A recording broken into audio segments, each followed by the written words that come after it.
Marcos capítulo 14. Marcos capítulo 14, versículo 12. Essa última semana de Jesus, ela foi muito agitada e Marcos coletou muito material sobre essa parte e ele fez questão de registrar, não só ele, o texto da ceia, a última ceia do Senhor Jesus, né? Que não tem nada a ver com aquela obra do Leonardo da Vinci, o pintor, não é? Mas é muito famosa e aquilo é uma visão ocidental de um acontecimento no Oriente, aquele formato. Mas esse fato histórico, teológico, é de extrema importância para o entendimento do Velho Testamento e também do Novo, a respeito da obra de Jesus Cristo. Vamos ler Marcos capítulo 14, versículo 12. Diz assim o texto bíblico: E no primeiro dia da festa dos pães asmos, quando se fazia o sacrifício do cordeiro pascal, disseram-lhe seus discípulos: Onde queres que vamos fazer os preparativos para comeres a Páscoa? Então enviou 2 dos seus discípulos, dizendo-lhes: Ide à cidade, e vos sairá ao encontro um homem trazendo um cântaro de água.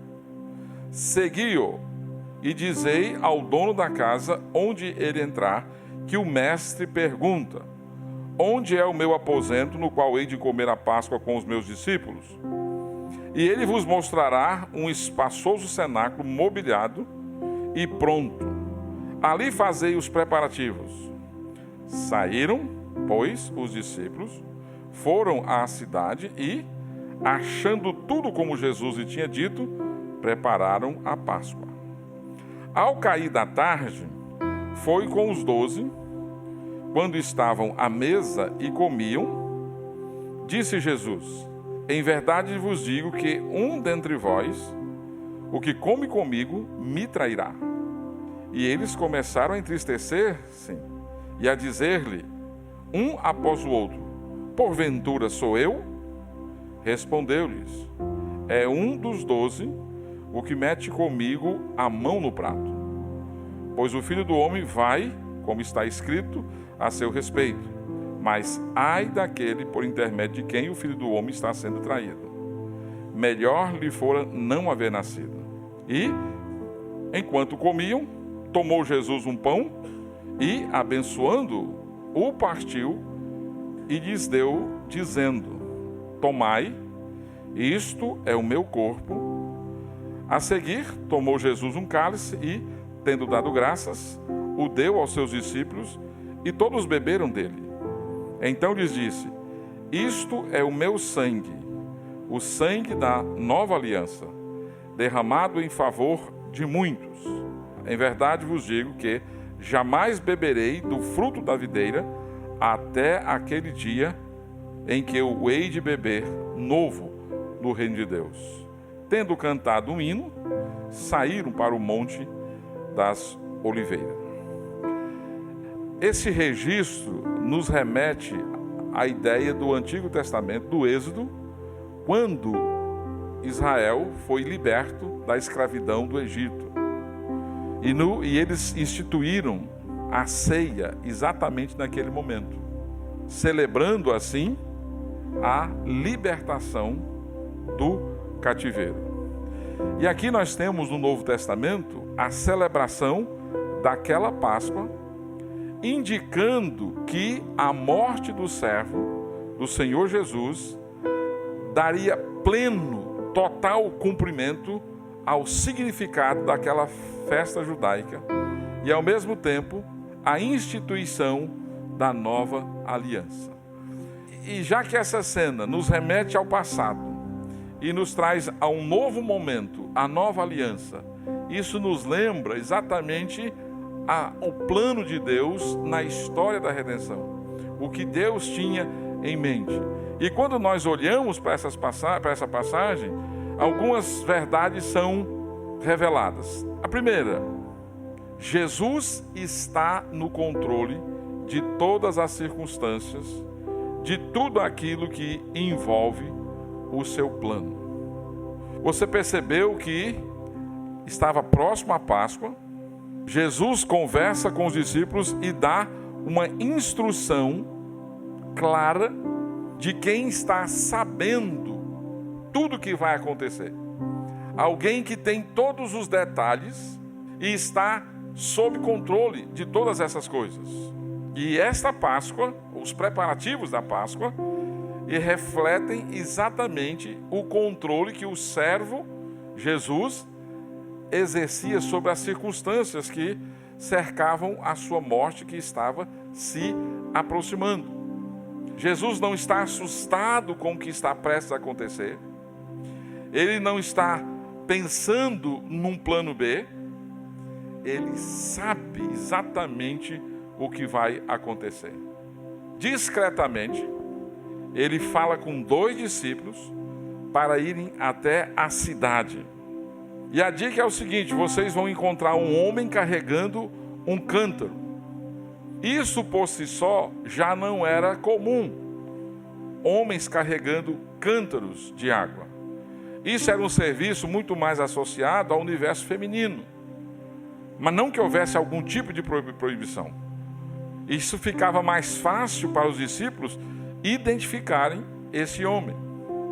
E encontrando esse homem carregando um cântaro, Jesus pede a eles que fale com eles sobre o lugar onde estava preparado, ou que era possível receber Jesus e os seus discípulos para celebrar a Páscoa.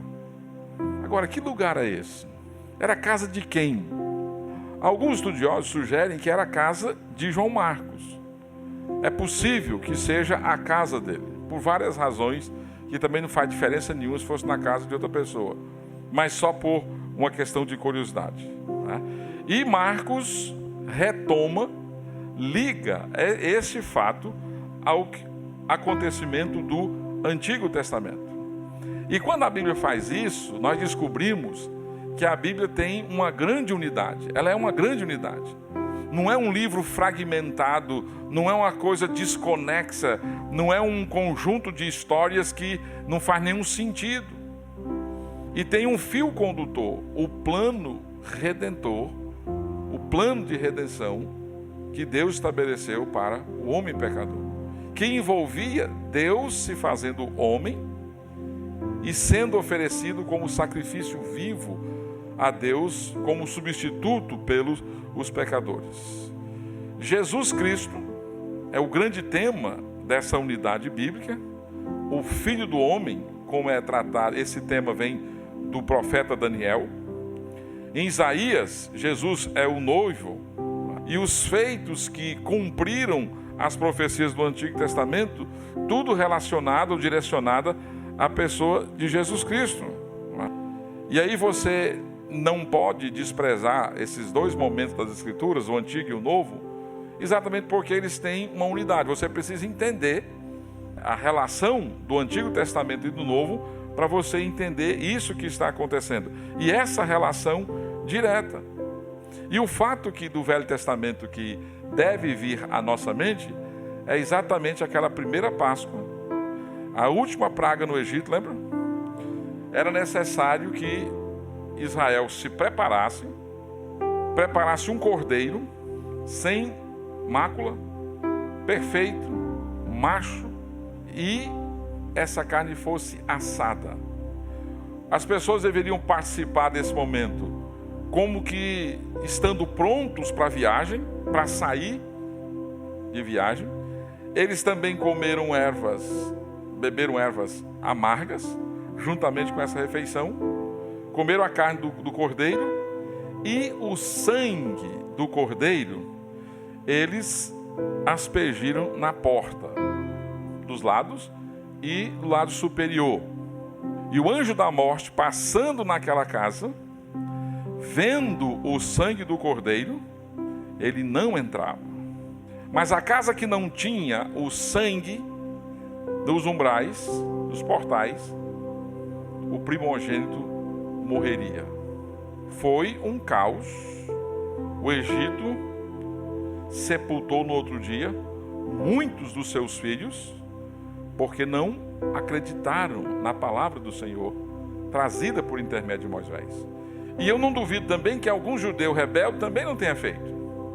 E provavelmente não tenha participado desse momento de maneira tão direta aqui, né? Então o êxodo é esse ponto importante que é antecedido por Abraão, quando Deus faz a promessa de fazer uma grande nação e abençoar todas as famílias da terra por intermédio de Abraão, e ali começa a nação. Com Jacó, essa nação vai para o Egito, e ela vai passar aproximadamente 400 anos lá. E a maioria desse tempo como uma nação escrava no Egito. O povo se tornou escravo numa terra estranha. E depois de 400 anos, ninguém tinha muita informação da terra, de onde eles vieram. Talvez a tradição oral tinha passado muitas informações, mas talvez não fosse o suficiente. Todos aqueles tinham nascido no Egito, mas tinha passado uma informação. E com Moisés, Deus está revitalizando essa mensagem e está trazendo esse povo da escravidão do Egito para a terra prometida. Deus está fazendo uma grande libertação. E esse cordeiro pascal sacrificado naquele dia é simbólico e é extremamente importante para nós entendermos a vinda do Senhor Jesus, a morte de Jesus na cruz e, posteriormente, a sua ressurreição. Antes, Deus teve que combater a resistência do coração endurecido de Faraó. Faraó endurece o seu coração e Deus endurece o seu coração igualmente. Deus envia pragas com a intenção de ridicularizar aquela quantidade de deuses egípcios que para nada serviam. Mas mesmo assim, a nação não teve condições de submeter, reconhecendo Deus. Então a última praga, essa que mencionei, do cordeiro, da morte do primogênito, está ligada à Páscoa. E o que aconteceu ali era uma prévia do que aconteceria no futuro com o Messias. E os judeus tiveram muitas dificuldades de aceitar, de entender esse aspecto, porque na mente deles, o Messias seria um grande líder político e a morte não combinava com o que eles esperavam. Mas porque não entenderam essa figura apresentada já lá no Antigo Testamento. E na verdade, não era só Israel que precisava de um êxodo, de uma libertação. A humanidade toda, a Bíblia diz que ela está escrava. Todas as pessoas que não conhecem o Senhor Jesus Cristo como Senhor e Salvador, elas têm como Senhor o pecado. Elas estão debaixo dessa condenação. Paulo, escrevendo aos Romanos, ele diz, olha, todos pecaram e, consequentemente, estão separados de Deus. Paulo diz, o salário do pecado é a morte. Há uma escravidão. O mundo precisa de um êxodo, precisa de uma libertação, precisa de uma nova Páscoa que passa por Jesus Cristo. Só é possível experimentar a libertação desse senhor tirano, pecado, por meio de Jesus Cristo. E esse novo, o êxodo passado foi liderado por Moisés. Esse novo êxodo está liderado por Jesus Cristo. Então esse evento da Páscoa nos remete a essa lembrança exatamente dessa libertação. Mas, voltando ao texto, esses pequenos detalhes da narrativa, eles mostram exatamente o controle de Jesus sobre as circunstâncias que ele estava envolvido. O que vai acontecer com Jesus não vai ser um acidente. Muita gente comete o erro de acusar os judeus de serem a causa da morte de Jesus. E muito se desenvolveu um antissemitismo, um ódio pelos judeus, exatamente por causa dessa questão. Agora, eu não estou negando o fato histórico de que eles estavam envolvidos, a liderança vai ter uma participação ativa. Mas a razão principal é o pecado da humanidade. Jesus morreu por causa dos nossos pecados, não foi por causa do ódio dos judeus. E na história do cristianismo tem eventos que envolvem cristãos odiando os judeus. Mel Gibson, no filme A Paixão de Cristo, que passou talvez uns 20 anos atrás, talvez, mais tempo. E era muito impressionante, porque ele pegou só o aspecto da crucificação e ele usou como base, não foi o Evangelho de Marcos, ele usou um texto de uma freira católica alemã, e ele não só quis mostrar que o sofrimento de Jesus foi muito intenso, e de fato foi. Talvez muita gente achava que Jesus Cristo só teve uma gotinha de sangue aqui, outra aqui, como estava acostumado a ver nas imagens, e o filme traz muito sangue. E não é absurdo aquilo. Mas por trás percebeu que uma das tentativas era de ressuscitar o antissemitismo, por conta de entender que aquele povo, naquela nação, tinha um ódio por Jesus Cristo. E nós não podemos admitir isso. Curioso é que as maiores produtoras de filme em Hollywood, Mel Gibson sumiu. A maioria dessas produtoras estão nas mãos dos judeus. E eu lembro dele nos filmes policiais, que eu sou com a máquina mortífera, 1, 2, 3, excelente para quem quer ação. Mas se deu mal por isso, porque os judeus têm outra preocupação. De vez em quando, algum filme vai ser lançado aí para impressionar a gente. Aliás, está fazendo um tempinho que a gente não vê. A Lista de Schindler, o Menino de Pijama, como é que é do pijama lá?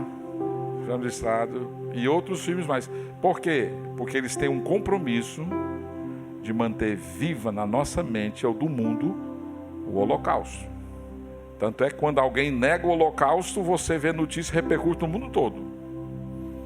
Se um presidente da América Latina desconhecido, se ele quiser ficar conhecido, basta ele dizer: o Holocausto foi uma invenção, não existiu absolutamente nada, morreram lá 3 ou 4 judeus.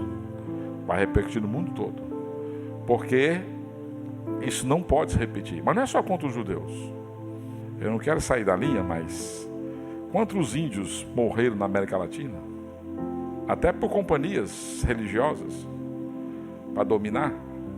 Não só no Brasil, na América Latina, mas nos Estados Unidos também. Quantos negros foram mortos nesse tráfico aí, nessas idas e vindas? E só que ninguém lembra disso.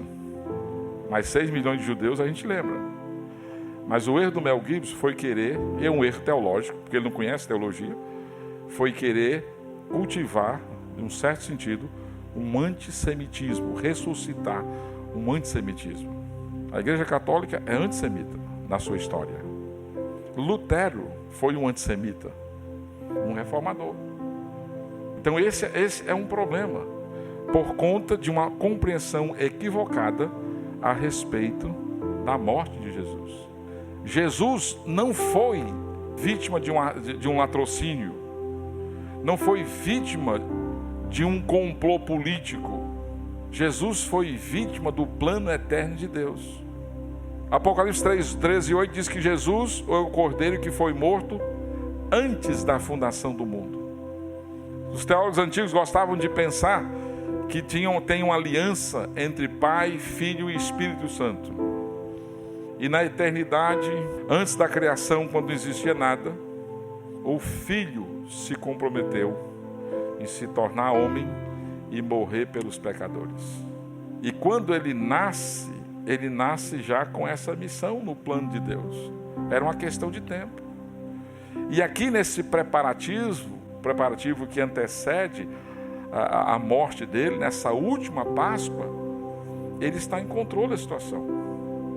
Ele chama 2 discípulos, eles orientam os discípulos do que eles devem fazer, onde e como, até então chegar o momento. Jesus é Deus que se fez homem. Jesus não é apenas um homem abandonado, perseguido, um mártir, um sofredor, um coitado qualquer, uma figura sem expressão e sem força, vítima de um sistema político ou coisa qualquer. Jesus é Deus que se fez homem. E Ele está ciente da sua morte, da sua missão, e Ele está no controle de todas as coisas. E essa libertação, esse novo êxodo, agora espiritual, Jesus está liderando. O primeiro êxodo, Moisés liderou. Libertar o povo do Egito e trazer para a terra prometida. Agora esse êxodo espiritual, trazer as pessoas da escravidão do pecado e conduzir até a cidade celestial, Jesus liderou. Jesus está na frente, na direção. Ele é o protagonista desses acontecimentos. Jesus não só controla as circunstâncias que envolvem a morte dele, mas também ele tem controle nas circunstâncias que envolvem a sua vida. Jesus é Deus soberano que se fez homem e tem controle de todas as coisas. Às vezes a gente fica preocupado, fica inquieto, porque não tem condições de resolver certas coisas que estão além de nós. Às vezes é uma enfermidade, é a distância de alguém querido, ou as lutas que alguém está tendo com família, com trabalho, e você fica limitado porque você não tem o controle. Se você é um pai, uma mãe, você se preocupa com seus filhos, e se você pudesse, você faria algumas coisas diferentes. E você fica lamentando porque você não tem o controle. Mas saiba, descanse no fato de que Jesus está no controle. Ele não só tem controle das circunstâncias que envolvem a vida dele, como ele tem também controle das circunstâncias que envolvem a minha e a sua vida. Foi ontem, dia de São João Batista. E eu gosto muito desse personagem. E se eu tivesse que ser devoto de um desses, eu ia escolher São João Batista. Porque, num determinado momento, no capítulo 3 de João, depois de Jesus ter sido batizado, os discípulos de João tiveram uma discussão com os judeus sobre purificação, e eles chegaram para João e disseram assim: João, aquele que você batizou outro dia está lá do outro lado da Judéia, e o povo está indo para segui-lo. Aí João diz assim: olha, ninguém recebe nada se do céu não for dado. Sabe por que isso acontece? Porque Jesus está no controle das circunstâncias. Ninguém recebe nada se do céu não for dado. Isso dá uma paz para o coração da gente. Sabe por quê? Para que isso me ajuda a lidar com o meu coração, para eu não sentir inveja dos outros. Por quê? Porque ninguém recebe nada se do céu não for dado. Mas também me ajuda a não ficar descontente, lamentando se eventualmente eu não tenho aquilo ou aquilo outro que eu gostaria de ter. Por quê? Ninguém recebe nada se do céu não for dado. Jesus está no controle das circunstâncias que envolveram a morte dele, mas também está no controle das circunstâncias que envolvem a nossa vida. Uma segunda verdade que pode ser destacada nessa sequência é que nada e ninguém podem frustrar os planos de Deus. No versículo 17 entrou um fato novo aqui. No cair da tarde, Jesus foi com os 12, e quando estavam à mesa e comiam, disse Jesus: em verdade vos digo que um dentre vós, o que come comigo, me trairá. Olha só, o anúncio, a revelação da traição confirma a realidade das predições a respeito do servo e da sua morte, e nos informa de que, assim como foi planejado, vai acontecer, nenhum traidor vai frustrar o plano de Deus. A morte não foi uma coisa que deu errado, não foi um erro no planejamento. Não. Esse caminho do êxodo envolve a minha traição e minha morte. Jesus passou por essas questões. Ele foi traído. E até a traição foi para cumprir o propósito de Deus, o plano de Deus. Deus não errou quando escolheu Judas, quando Jesus escolheu Judas Iscariotes para ser um dos discípulos dele. Não foi um erro. Lucas diz que Jesus passou a noite em oração e ele acertou exatamente os 12. Não errou, inclusive com Judas. E Judas não foi capaz de frustrar o plano de redenção na pessoa de Jesus. Jesus está dizendo para os discípulos: olha, na minha caminhada, no êxodo espiritual que eu estou liderando, a libertação do pecado, o pecado que condena as pessoas a viverem separadas por toda a eternidade de Deus, envolve traição e envolve morte. Novamente, a gente lembra da última praga, que o primogênito de cada família iria morrer. E só tinha uma maneira de proteger uma casa e a família que estava naquela casa. Era um cordeiro macho, sem defeito. A família ia assar o cordeiro, comer, e novamente, o sangue seria espargido aqui, ali e aqui. E algumas pessoas gostam de fazer um risco assim e um risco assim para lembrar da cruz. Não é? E é possível, mas também não seria nada diferente aqui. Mas isso ia evitar que o anjo vingador visitasse aquela casa e matasse o primogênito. A casa que tinha o sangue do cordeiro, essa sim, seria poupada. Mas por quê? Como? Pelo cordeiro que foi sacrificado. Ou seja, aquele cordeiro foi uma espécie de substituto do primogênito de cada família.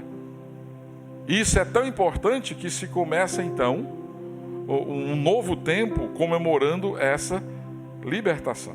Não é? E o que estava envolvido naquela refeição naquele momento?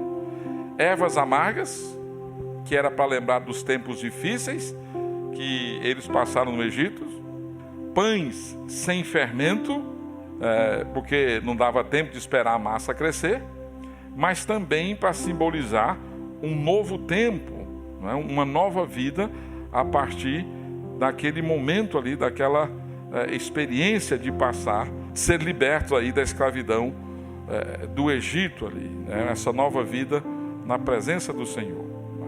Então, quem estava em casa nessas condições seria poupado. Só lembrando, eles comiam já calçados, prontos para sair de viagem, porque não tinha tempo, tinha que ser rápido, para que eles se lembrassem de que no Egito eles eram peregrinos. Eles não eram do Egito. Eles estavam no Egito, mas eles não eram do Egito. Isso lembra, você que tem participado do Cordeiro Pascal, tem comido e bebido da carne e do sangue de Jesus simbolicamente, quer dizer que você foi liberto e você não mais é do Egito. Você até está no Egito, mas você não é do Egito. Você está aqui, mas você não é daqui. Você é cidadão de um novo céu, de uma nova terra, uma nova pátria. Você é cidadão celestial. Você precisa estar sempre lembrando que você não pertence a esse mundo. Embora o contrário pareça ser mais verdade na nossa experiência. Nós vivemos como se aqui fosse o melhor da vida. A gente esquece de que Jesus tem uma nova vida. A gente esquece que a gente está caminhando para uma nova terra prometida. E essa festa que foi unida aí, duas festas dos judeus lá, a dos pães e a da Páscoa, e eles tinham lá uma reunião simples. Eles tinham algumas taças que simbolizavam, faziam uma bênção de abertura, tomavam uma taça de vinho, comiam o cordeiro e anunciava o reino, para lembrar que sem Páscoa não há vida, sem cordeiro não há libertação. Isso foi tão marcante que quando João Batista conheceu Jesus, a pregação dele foi simples e objetiva. Eis o Cordeiro de Deus que tira o pecado do mundo. Cordeiro de Deus, o Cordeiro Pascal, aquele Cordeiro que foi sacrificado naquele momento, que poupou o primogênito e trouxe a libertação do povo de Israel da escravidão do Egito, está aqui agora. É Jesus Cristo, homem. Eles nasceram no Egito, mas não precisavam ficar no Egito. E o versículo 19, quando Jesus anuncia esse fato da traição, e eles começaram a entristecer-se e a dizer-lhe, um após o outro, porventura sou eu? Essa palavra deixou muita gente confusa, talvez um sentimento de indignação, olhando para si próprios, meu Deus. Mas Jesus falava de Judas. Mas talvez aqui a gente encontra aquela postura onde a pessoa reconhece a sua própria incapacidade de fazer aquilo que Deus quer que ele faça. E ore como o publicano, Senhor, tem misericórdia de mim. Sê propício a mim que sou pecador. Será que sou eu? Gerou uma situação nova ali. Eles entristeceram e desconfiaram de si mesmos. Mas a boa notícia é que para aquele que está no Egito, e nós nascemos no Egito, é possível que você saia do Egito por meio do Cordeiro, que é Jesus Cristo. Aliás, é a única possibilidade de sair do Egito. O Egito simbolizando aquilo que nos escraviza, aquilo que nos amarra, aquilo que nos prende. O pecado que nos condena e separa de Deus. O salário do pecado é a morte. Mas por meio do Cordeiro, nós podemos ser libertos. E Jesus continua falando a respeito do traidor. E ele diz, olha, ainda que Judas esteja cumprindo uma palavra profética, ele faz exatamente o que ele quer nesse processo de traição. Mas só para mostrar que mesmo que alguém se levante e tente trair Jesus, o plano de Deus não foi frustrado. Se você fazer um ligeiro acompanhamento da história, da narrativa bíblica, você vai ver várias tentativas de impedir que Jesus nascesse. Primeiro caso, o pecado de Adão e Eva, né? A promessa que Deus faz de que o filho, o descendente da mulher, e fala que a serpente ia perseguir, ia tocar no calcanhar, mas o descendente ia golpeá-la na cabeça. Quando Caim e Abel, quando os filhos de Eva nasceram, provavelmente ela pensou que um dos dois fosse o Messias, o prometido. Porque Deus disse aquilo que ia acontecer, mas não disse quando isso ia acontecer. E Caim matou Abel. Talvez o diabo estivesse por trás. Israel no Egito. Faraó quis exterminar os judeus e tentou exterminar com os meninos. Moisés escapa. Nos dias do retorno de Israel para Jerusalém, no livro de Esther, tem uma nova tentativa de destruir os judeus, ou nesse meio o próprio Messias. Quando Jesus nasce, Herodes quer matar as crianças de 2 anos para baixo, não era isso? Meninos, no Holocausto. Então, tanto o Messias como os judeus sempre houveram tentativas de excluí-los. E ninguém foi bem sucedido, porque os planos de Deus são perfeitos. E ninguém pode frustrá-los. Jó dá esse testemunho de maneira brilhante. O livro começa narrando um homem bem-sucedido, uma família bem-sucedida, e logo em seguida ele perde tudo e entra num processo de discussão com os amigos que tinham uma teologia errada. E no final, Deus entra na conversa e questiona Jó algumas coisas. Jó diz: olha, eu não vou falar nada, eu vou colocar a mão na minha boca, reconhecendo o seu erro e sabedoria do Senhor. Mas no final ele diz assim: olha, bem sei que tudo podes e nenhum dos teus planos pode ser frustrado. Lembra disso? Eu amo esse versículo, eu preciso lembrar dele muitas vezes, no ano, no mês, na semana, porque às vezes a gente tem a sensação de que não está incluso nesses planos do Senhor. Às vezes a gente tem a sensação que todo mundo está dentro desses planos, mas eu não estou, eu não encaixo. As coisas comigo são diferentes, são mais trabalhosas, são difíceis. As lutas parecem que não têm fim. Mal descanso de uma luta já tem outra. E eu fico pensando: meu Deus, onde o Senhor está? E aquela sensação de que Deus parece que não está prestando atenção e alguma coisa pode ter saído errada. Nada. Nenhum dos planos do Senhor pode ser frustrado. Eu acho que eu nunca tinha visto uma criança cega. E ontem eu vi um menininho no colo do pai, e eu acho que ele não tinha um ano, cego, brincando, ele usando o tato, menos de um ano. Primeira coisa que eu pensei: como é que esses pais lidam com isso? Será que eles sabem que os planos de Deus não são errados? Será que eles sabem que aquela criança foi criada para a glória de Deus? Como é que eles lidam com isso? Eu fiquei impactado. Eu só conheci cego adulto. Eu não me lembro de ter visto uma pessoa cega criança.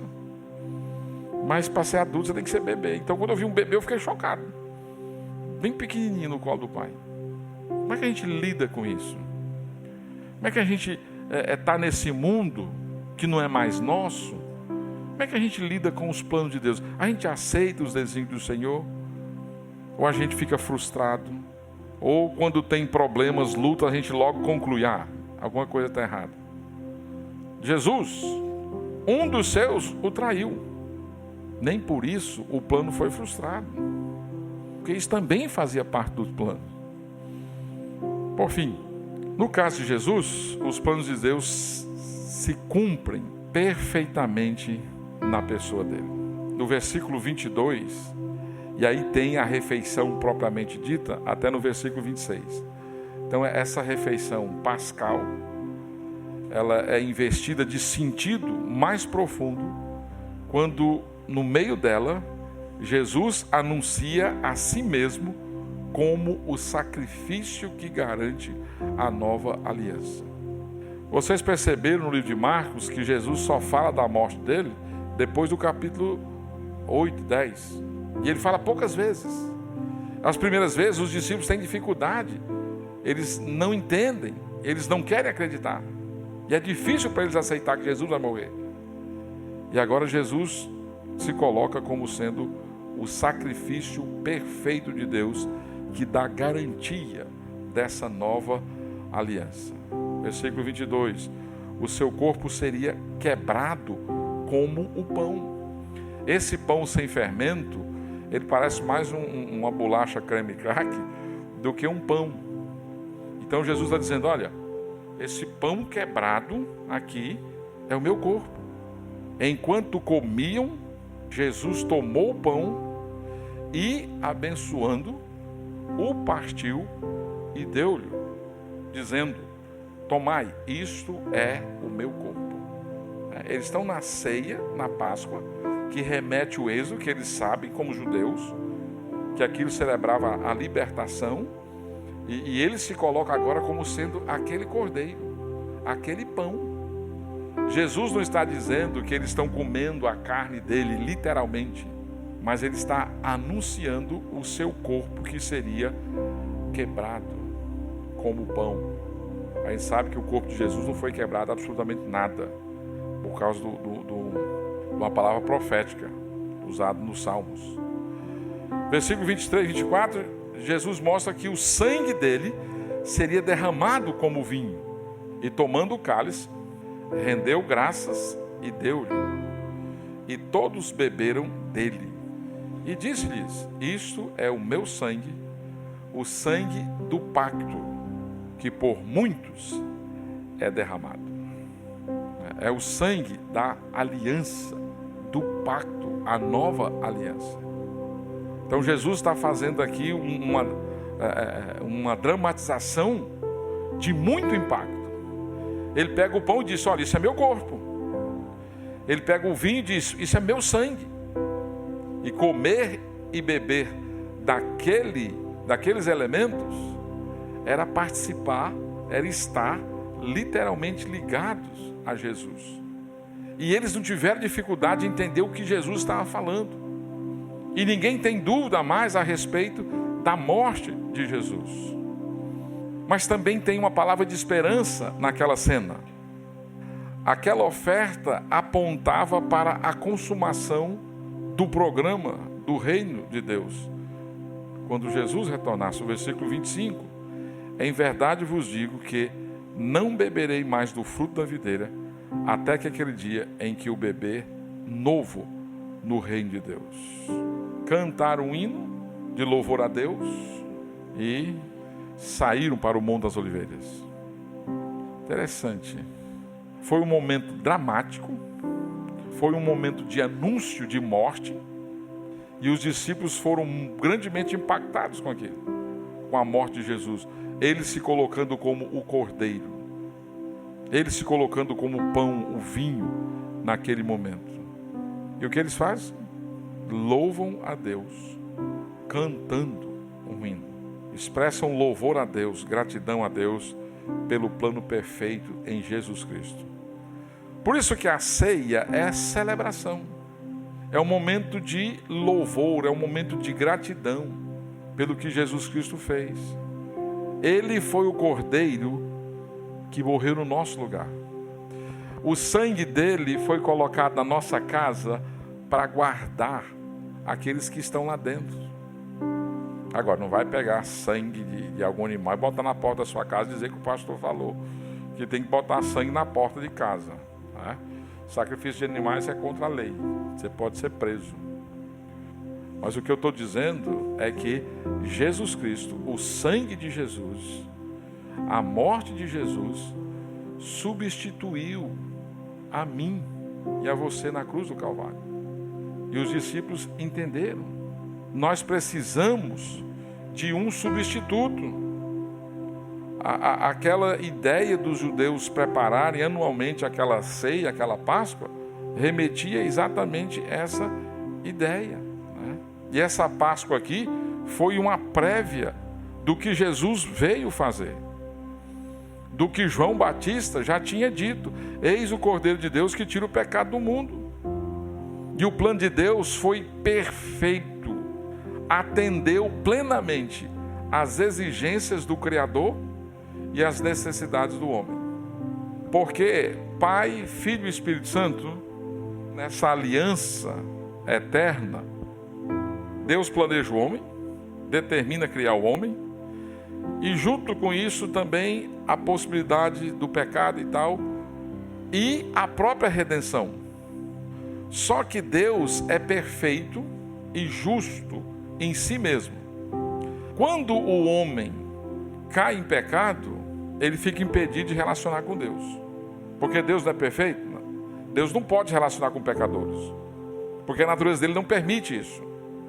Então criou uma separação, criou um espaço. A justiça de Deus não permitia. Por isso que a Bíblia diz: a alma que pecar, morre. Porque é a justiça de Deus. E aí como a gente vai fazer? Jesus Cristo, eterno, diz: eu morro no lugar deles. Se tornou homem com essa aliança. Então Jesus é Deus e homem. E o sacrifício dele é perfeito. E como ele foi o nosso substituto, Deus aceita o sacrifício dele. Porque foi perfeito. Ele era sem pecado. Então a morte de Jesus foi capaz de satisfazer plenamente a justiça de Deus. Mas Jesus também era homem. É homem.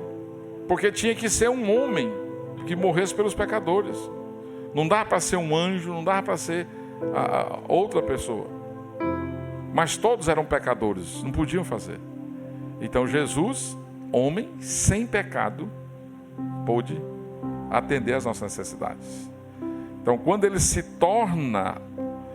desce dos céus, ele aproxima Deus, a divindade, dos homens.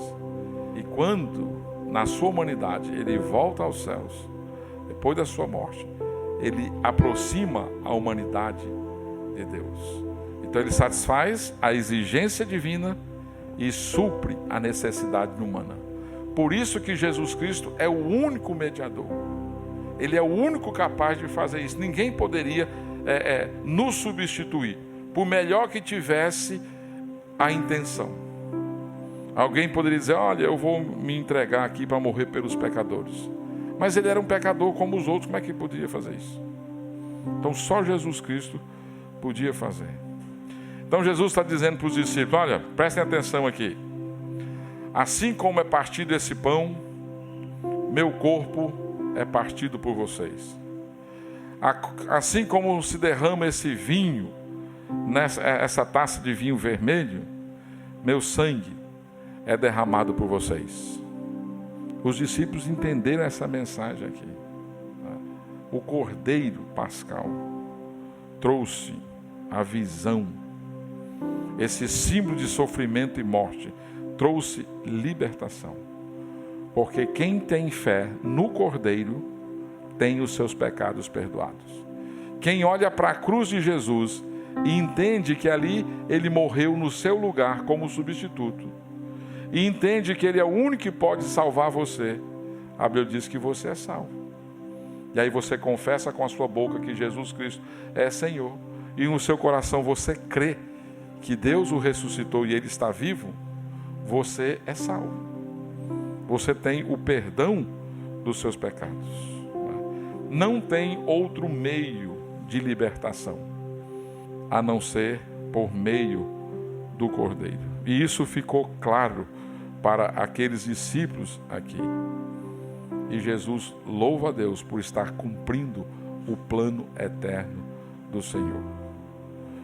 Você se enxerga como participante dessa festa pascal? A morte de Jesus, o sangue derramado, faz sentido para você? Você entende que isso aconteceu em substituição a você na cruz do Calvário? Era você que merecia aquele castigo, a ira de Deus, e Jesus recebeu a ira no seu lugar? Você entende isso? Você entende que só há uma maneira de chegar à salvação, que é por meio de Jesus, por meio do sacrifício de Jesus? Você já confessou Cristo como seu Senhor? E você crê no seu coração que Deus ressuscitou dentre os mortos? Ele é o seu Senhor mesmo. Você confia plenamente nele? Ele é o Senhor da sua vida?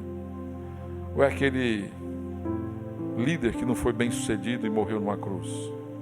Eu não sou besta para dar uma onda de herói e ser morrido pendurado numa cruz, né? Como você vê o crucificado? Você encaixa nesse plano. Você pode cantar um hino de louvor, cheio de gratidão por Jesus ter morrido no seu lugar? Você tem prazer em lembrar de que Jesus pagou os seus pecados? Que você é um homem, uma mulher perdoados em Cristo? Isso faz sentido para você? Traz alegria ao seu coração? Te anima em se comprometer cada vez mais em andar segundo o Senhor Jesus?